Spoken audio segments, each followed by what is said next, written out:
de los estudios de consumo es justamente el tema de la comparabilidad y de tener una secuencia en los estudios, cuando muy contentos decíamos que bien, porque vamos a poder continuar el estudio que realizamos hace algunos años. El director nos volteó a ver y nos dijo, ¿cuál estudio? Nos dimos cuenta que, bueno, se había quedado en el cajón del funcionario anterior y no había tenido en realidad ni continuidad ni impacto, ¿no? Para compensar esto con un caso excepcional, a principios de los años 90 también nos pidieron un estudio sobre el Festival de la Ciudad de México. Es el primero que ven aquí proyectado. Ajá. Públicos de Arte y Política Cultural. Se hizo un libro que por supuesto ha circulado un poco en México, pero tuvo poca difusión internacional. Hicimos un estudio sobre un gran festival que hizo el gobierno de la Ciudad de México del 91 al 94 y que ofrecía unos 300 espectáculos en un solo mes, el mes de agosto. De danza, música clásica, música pop, rock, cine, artes visuales, en fin, muchos al aire libre, otros en salones cerrados según las características.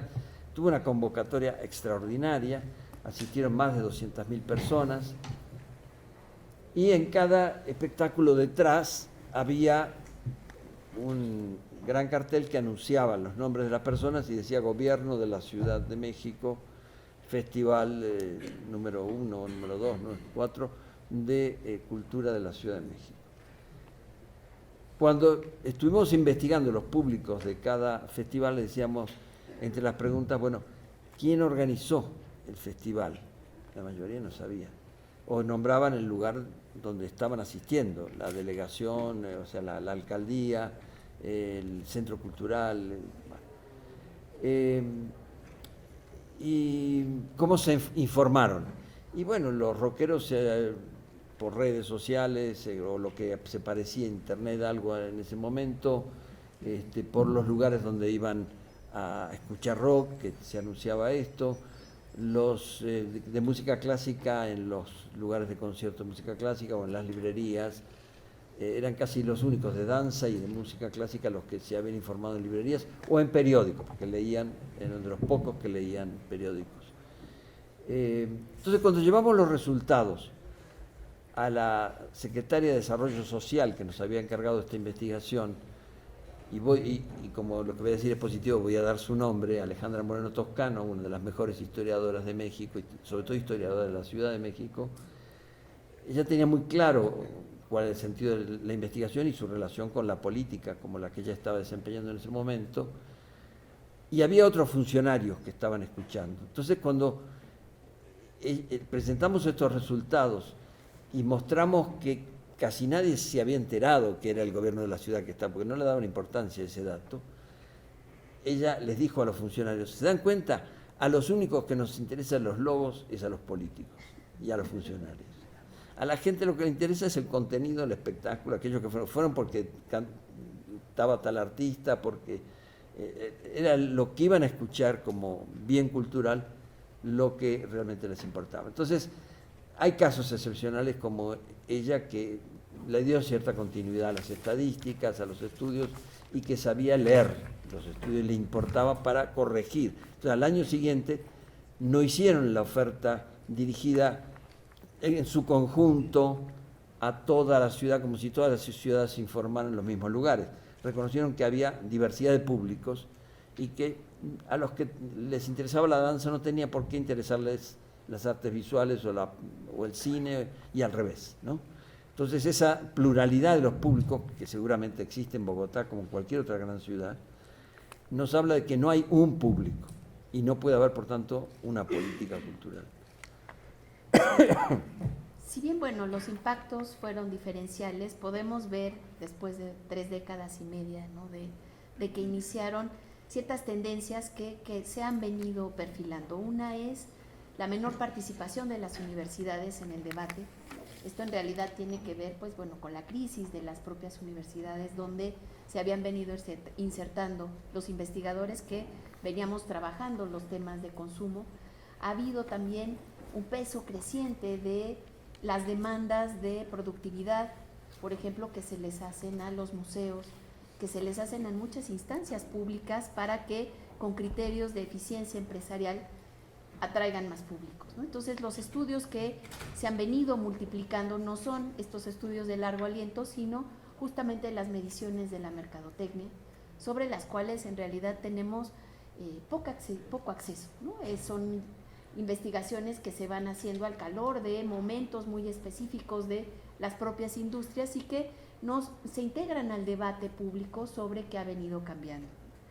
Lo que sí podemos decir es que después de todo este tiempo hay un avance importante en los sistemas de información generados, ¿no? Distintos países latinoamericanos, Uruguay, Chile, Brasil, Argentina, México, la propia Colombia, han empezado a desarrollar distintos sistemas de medición de consumos culturales con el patrocinio de ministerios, de consejos, de secretarías de cultura, ¿no? De institutos de la juventud y de gobiernos metropolitanos y federales. Estos sistemas han venido a cubrir, bueno, una demanda importantísima que es justamente la de información básica para pulsar los cambios que se van dando en esta área, que es un área que está cambiando aceleradamente, ¿no? Y han venido, bueno, en alguna medida también permitiendo nutrir la agenda pública y la investigación académica.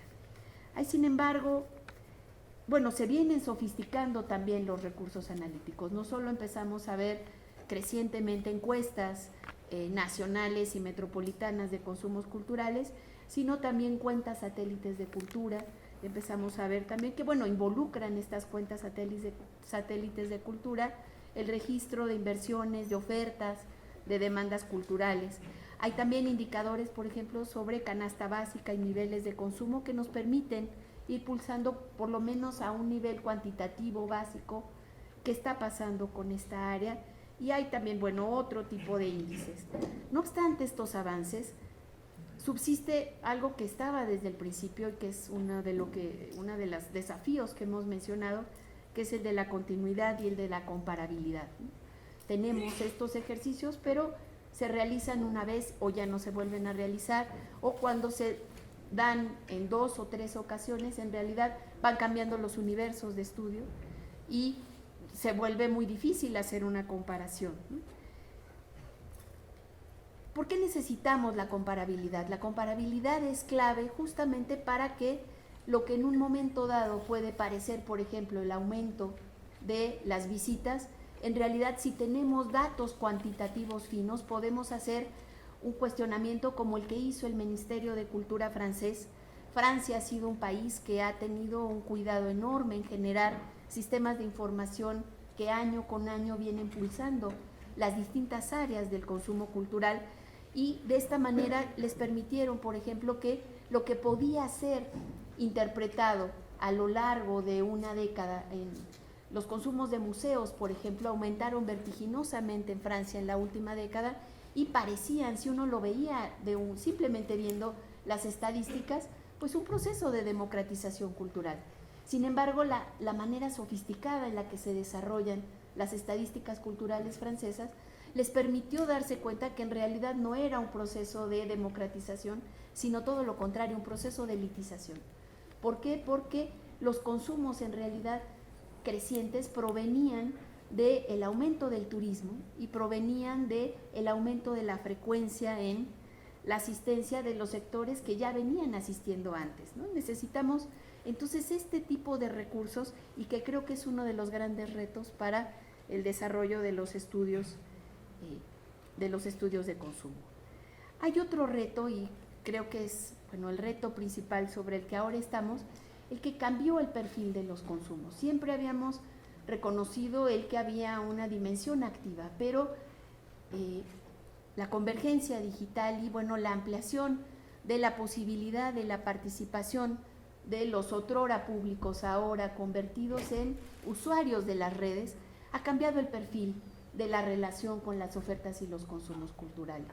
Se viene cuestionando crecientemente la noción de consumo porque estamos hablando ya no solamente de públicos que van al cine o de lectores que leen novelas o de asistentes a espectáculos, sino estamos hablando en realidad de usuarios que suben sus películas, que tienen blogs, que participan activamente en la construcción de las producciones culturales. No más nos sirve este concepto de públicos. No sé cómo, si quisieras abrevar un poco más en eso. Sí, empezaría retomando el título del consumo al acceso. ¿Qué diferencia hacemos entre uno y otro? Tiene que ver con etapas distintas del desarrollo de la industrialización de la cultura y en los modos de acceder. En realidad son nociones que se sobreponen un poco, ¿no? Siempre el consumo fue una forma de acceso, pero en general en la bibliografía predominante internacional se suele asociar consumo con la asistencia a lugares donde se ofrece el bien cultural. Ir al teatro, ir al cine, ir a la librería y comprar libros, revistas, o el consumo en la casa, pero desde una posición relativamente pasiva o relativamente indefensa ante ese bien que nos trae la radio y la televisión. Hay programas interactivos, más en radio que en televisión, pero en general interpelan desde una posición de poder y nos colocan en un lugar subordinado como consumidores. En este sentido hablamos de consumo, de apropiarse de bienes que ya están ahí, en la librería, en la sala de cine, en la televisión doméstica. El acceso se usa más para la apropiación de bienes a través de las redes digitales. Esto empezó de alguna manera a modificarse con la aparición del video y las videocaseteras a mediados de los años 80 en casi todos los países, en México en 1985, que produjo una caída de las ventas de boletos para salas de cine y por lo tanto de la asistencia, y fueron en parte reemplazados esos boletos, esas experiencias de ir a consumir cine a la sala, por el acceso desde la casa. Un acceso más programado, más elegido, que implicaba también ir al videoclub o al videocentro, al Blockbuster, para tomar de aquello que estaba también prefigurado. No era una posibilidad de elección muy abierta. Y sabemos que en general en las capitales latinoamericanas o de otras regiones hay videoclubes todavía especializados, aunque han ido cerrando muchos, porque ahora tenemos la posibilidad de bajar de Netflix, de otros sitios de internet, directamente las películas, en muchos casos en forma gratuita, pasarnos entre consumidores, entre internautas, los bienes culturales, las películas, los libros, los PDFs, etc. Entonces, cuando hablamos de acceso, nos referimos a un papel mucho más activo de públicos que son también recreadores, en muchos casos, críticos. El papel de la crítica se ha distribuido mucho más. Antes los críticos eran estas personas especializadas o supuestamente expertas que escribían una vez a la semana la crítica de las mejores películas o de los estrenos teatrales, de las exposiciones de artes visuales. Ahora la crítica circula en blogs, en la comunicación horizontal de los internautas, en sitios muy diversos, con un grado, si ustedes quieren, de arbitrariedad grande, pero con una pluralidad de voces, una posibilidad de experiencias múltiples, que también son modos de acceder a la cultura, porque sabemos de muchas películas que nunca vimos o no vamos a llegar a ver, pero podemos leer en diarios de otros países. Si ustedes entran ahora, por ejemplo, en estos días está la Feria del Libro en Buenos Aires, acaba de ocurrir el Bafisi, el gran festival de cine de Buenos Aires. Ustedes entran a los periódicos argentinos y pueden ver críticas sobre películas que no han llegado a Bogotá, ni a México, ni a otras ciudades. Quizás lleguen más adelante, pero eso nos ayuda a estar alertas, a ver si encontramos en YouTube o en otro lugar un corto o un largo de ese realizador. En fin, ha modificado radicalmente la forma de vincularnos con la cultura. Está ya entonces la noción de público, se habla ahora más bien de prosumidores, justamente combinando la noción de productor y consumidor, que justamente nos habla de, busca registrar ya este nuevo lugar. Y podríamos vincular esta noción de prosumidor con otra que posiblemente muchos de ustedes hayan escuchado, que es la de procomún. Procomún es el nombre que se da en castellano y en inglés, por lo menos, también en algunas publicaciones en francés la he encontrado, a un conjunto de bienes que están compartidos, que son comunes para que sean de libre acceso o de acceso casi libre, a veces pagando una suscripción anual, a una comunidad mundial de consumidores culturales. ¿Por qué esta noción de procomún es importante para que exista la de prosumidor? Porque el prosumidor es aquel que no solo recibe un bien, lo ve y se queda con la experiencia de haberlo visto, esa película, ese video, sino que puede activarlo, ya sea comunicándolo a otros, buscando interpretaciones distintas y también modificándolo. La figura más clara para explicar que es un prosumidor es la del DJ, que toma músicas preexistentes, discos ya editados, y los va cambiando, mezclando, va generando otras músicas que van a circular en el lugar donde se está bailando, pero en muchos otros. Esta es una vieja historia de la cultura, no empezó con las redes digitales.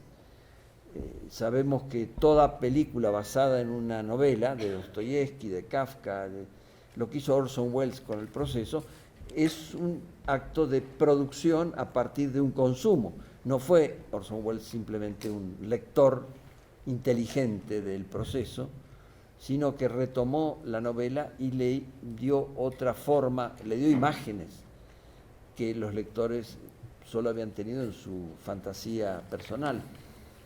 El prosumidor es un experimento de cierta democratización de la cultura. Pero si ustedes ven la bibliografía de hace unos 10 años sobre prosumidores, trendsetters, o sea, los actores que ponen las tendencias en la cultura, o emprendedores culturales, se les ha dado distintos nombres. Esa bibliografía se entusiasmaba mucho con la posibilidad de que no solo fuéramos receptores, apropiadores, sino recreadores, y entonces invalidaban la idea de cualquier autoritarismo en la producción y transmisión de los bienes culturales. Como suele ocurrir en la historia social y cultural, tenemos una tendencia al péndulo.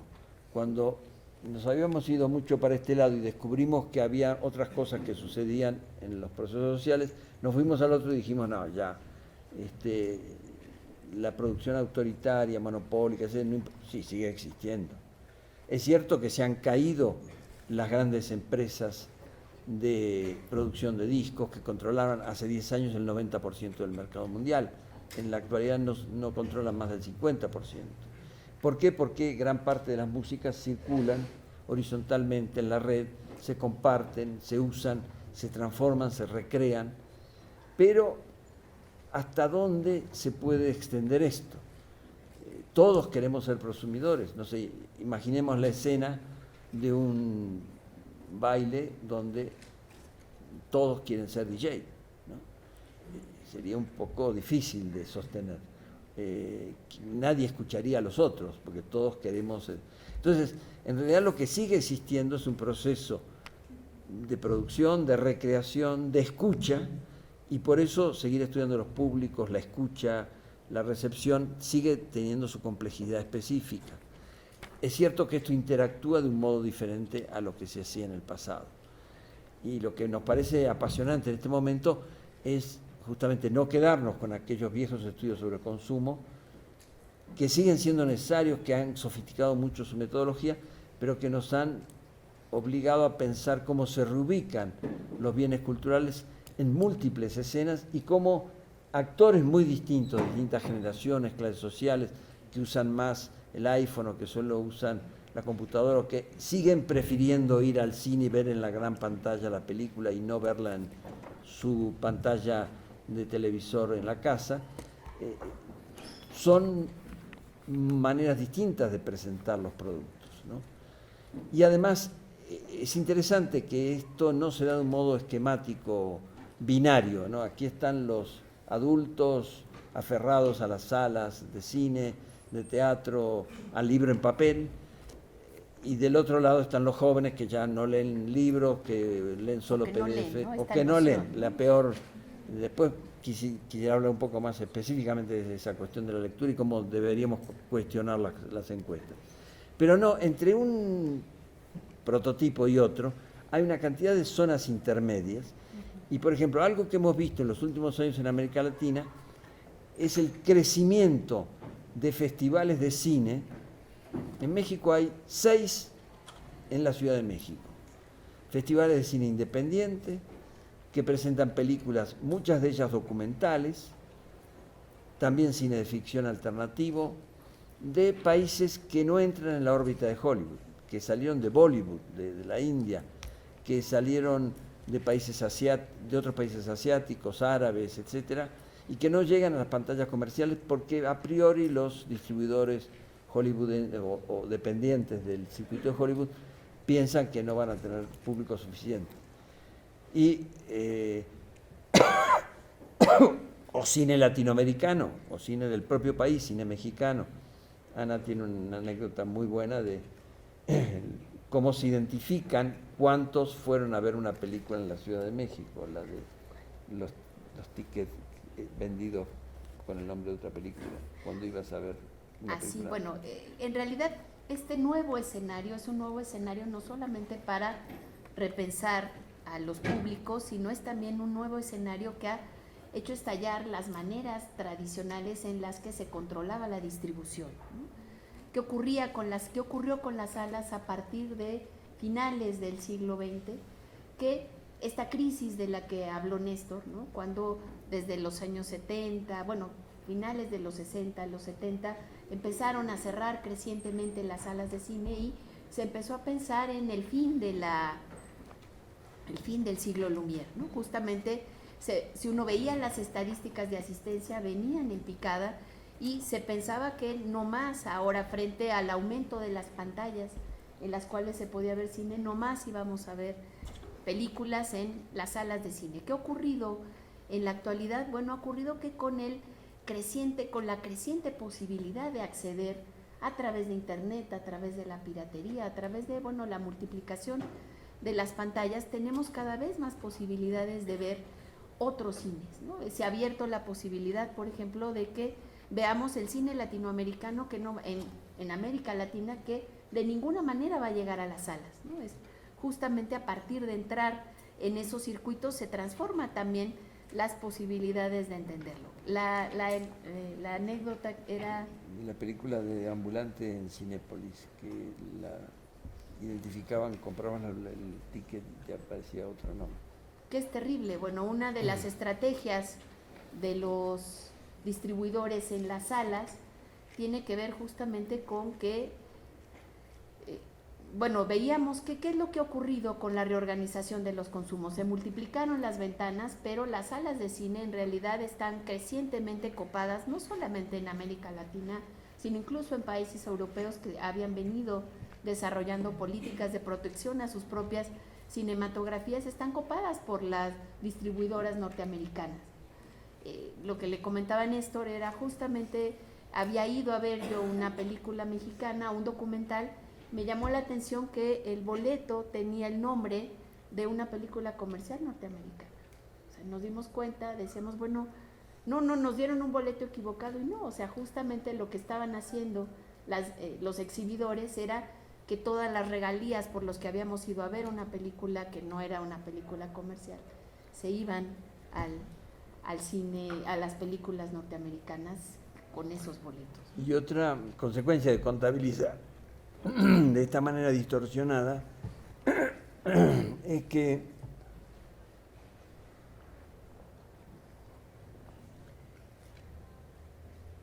hay películas nacionales en cualquier país latinoamericano, que incluso los que están produciendo recientemente un cine y que antes no tenían, como Chile, Uruguay, que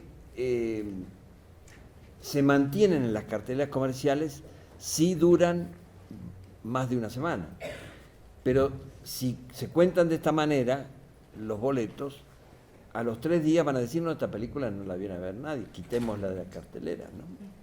Entonces, esto influye sobre las políticas culturales. O sea, una contabilización, un registro distorsionado, tramposo, de la repercusión de las cinematografías nacionales o latinoamericanas o de los países africanos y asiáticos, influye después en que se refuerce el control de las grandes distribuidoras monopólicas.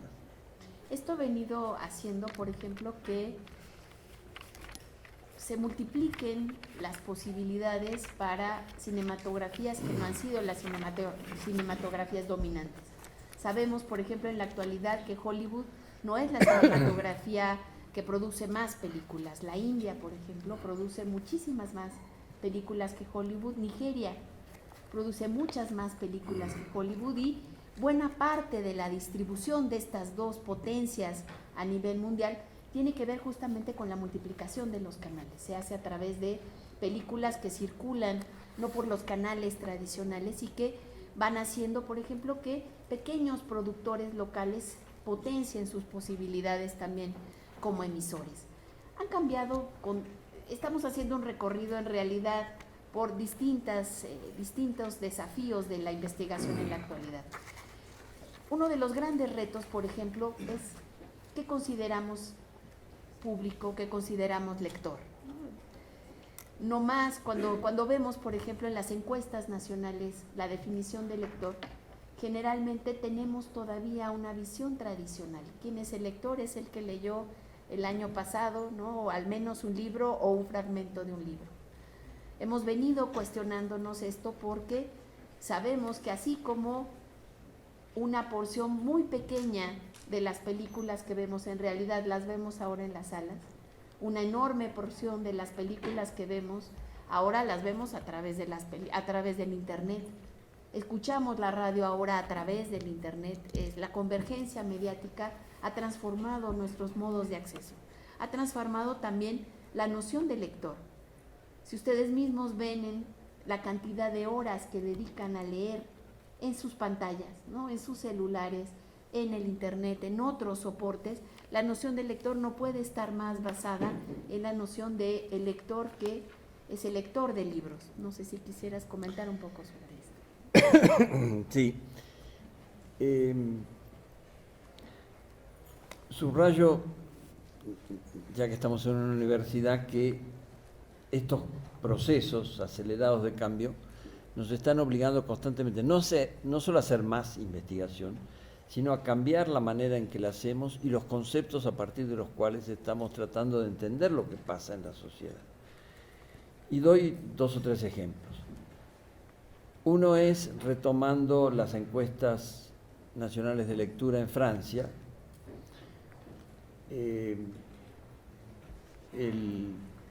principal director de estas encuestas que se hacen con regularidad cada año, Olivier Donat, cuenta que ellos empezaron a hacer encuestas nacionales de lectura en Francia en 1974.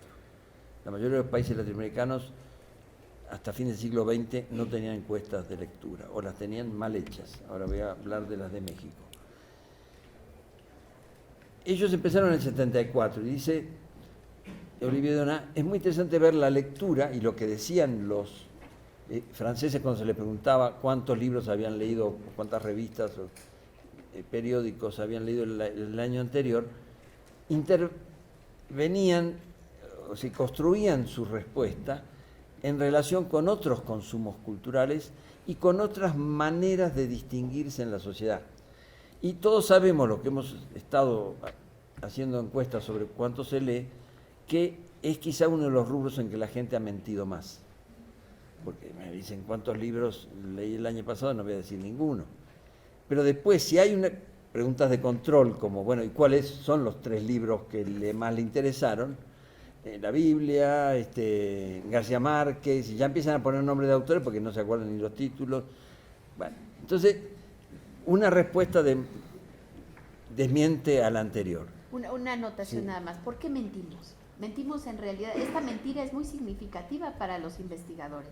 Es como la mentira que le dice un paciente a un psicoanalista. En realidad es altamente significativa, nos da información sobre qué es lo que nos importa, ¿no? Y sabemos en realidad que se trata de consumos que nos clasifican socialmente. Por eso mentimos porque a través de esas prácticas nos ubican en términos identitarios, en términos de pertenencia y nos construyen un lugar social, ¿no? Eso es lo que está detrás de la mentira que va cambiando. Y Donat dice, lo que hemos descubierto en los últimos años en Francia es que ahora los entrevistados mienten menos cuando se les pregunta sobre la lectura, porque la lectura ya no ennoblece como antes, no da tanta distinción social. La distinción simbólica se adquiere por el dispositivo electrónico que se tiene, por la ropa que se compra, por las marcas. Hay otros procedimientos y ya leer libros. Entonces hay que ampliar la noción de lectura y hay que saber que ocupa un lugar diferente en las prácticas sociales. Pero eso no se averigua solo preguntando cuántos libros leyeron el año pasado. En las encuestas en español, en casi todas, se sigue preguntando exclusivamente cuántos libros se leyó, cuántas revistas, y se puede llegar hasta el cómic, pero todo en papel. Entonces en México se nos dice, tanto en la encuesta de 2006 como en la encuesta de 2012, las únicas encuestas de lectura que se han hecho por el Estado, que se lee 2.9 libros al año. Bueno, ¿qué quiere decir 2.9? Leyeron el libro completo, lo compraron. Un poco, casi 3. Es menos que 3, pero es más que 2. ¿Qué es, no? El otro día escuché en televisión al representante de uno de los directores de una empresa privada que se llama Parametría, que estaba en uno de los principales programas de televisión de las 10 de la noche de Televisa, contando sus resultados de encuesta nacional de lectura. Bueno, daba más o menos el mismo promedio de lectura al año, pero decía, además nos desconcierta porque le preguntamos a las personas cuántos libros comenzaron a leer en los últimos 6 meses. Y después de un rato de entrevista le preguntamos cuántos libros acabaron de leer en los últimos 6 meses. Y habían acabado de leer 20% más de libros que los que habían comenzado a leer. Entonces, eso llevaba a acusar a los entrevistados y decir, ven, los lectores mienten. Pero en ningún momento se preguntó el por qué no logramos acceder los investigadores a un conocimiento más ajustado de por qué nos responden de esa manera y qué es lo que realmente están haciendo. Entonces, una investigación que estamos haciendo en este momento en la Ciudad de México es sobre los hábitos de lectura sin hacer ninguna encuesta, partiendo de sospechar de las encuestas que se han hecho y sospechar sobre todo el procedimiento metodológico y de los supuestos teóricos. Y tratando de entender etnográficamente, o sea, con descripciones de los actos de leer, que hoy son cada vez más también actos de escribir, cómo se comportan en relación con la escritura sectores sociales muy distintos, con diferente educación. Casi toda la población tiene en nuestros países celular o iPhone o algún equivalente. Cada vez hay más iPad, hay dispositivos más sofisticados. Bueno, ¿para qué los usan? Muchos para leer y escribir, básicamente para leer y escribir. Aunque sea leer y escribir correos, la gente pasa muchas horas al día leyendo y escribiendo. ¿Que leer y escribir correos no es leer y escribir? ¿Quién dijo que no? Entonces, ¿por qué no cambiamos la manera de preguntar de acuerdo con las transformaciones de las prácticas sociales?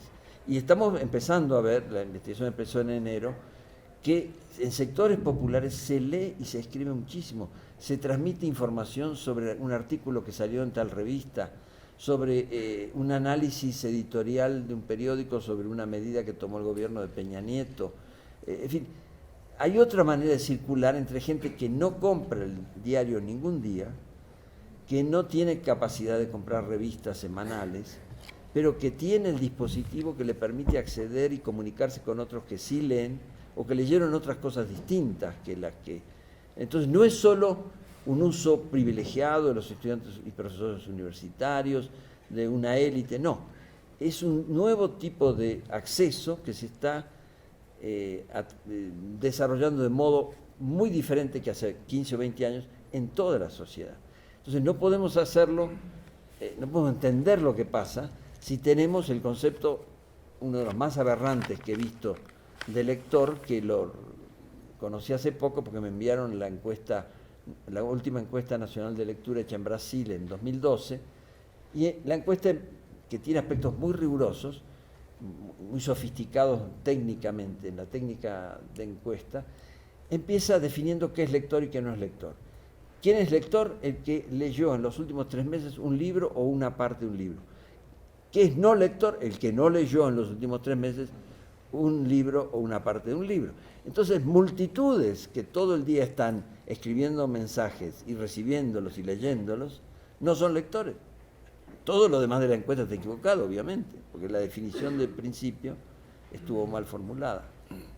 Bueno, creo que podríamos extendernos 1 hora más, pero el sentido de este conversatorio es que no sea un conversatorio de 2, sino abrirlo justamente a todas las problemáticas que les interesen. Entonces, no sé si quisieras, Francisco, guiarla a que abriéramos la conversación con ustedes. Podemos seguir conversando, pero nos gustaría mucho, bueno, que abrir este diálogo para conocer sus inquietudes. Pues sí, yo creo que parte de la riqueza de este tema es que, pues de parte de la escuela nos incumbe como en la parte de las artes plásticas, pero también se expande a toda la parte cultural. Entonces quisiéramos como tal vez hacer como comenzar a abrir esta charla hacia ustedes, hacia el público, y escuchar de pronto algunas preguntas que tal vez nos puedan ir como ayudando a encauzar un poco más hacia qué ángulo de interés podemos concentrarnos, tal vez. Si quieres, allá atrás tú. ¿Sí? Si se presentan y nos dicen de dónde, de un poco de la disciplina en la que se desarrollan, nos ayuda.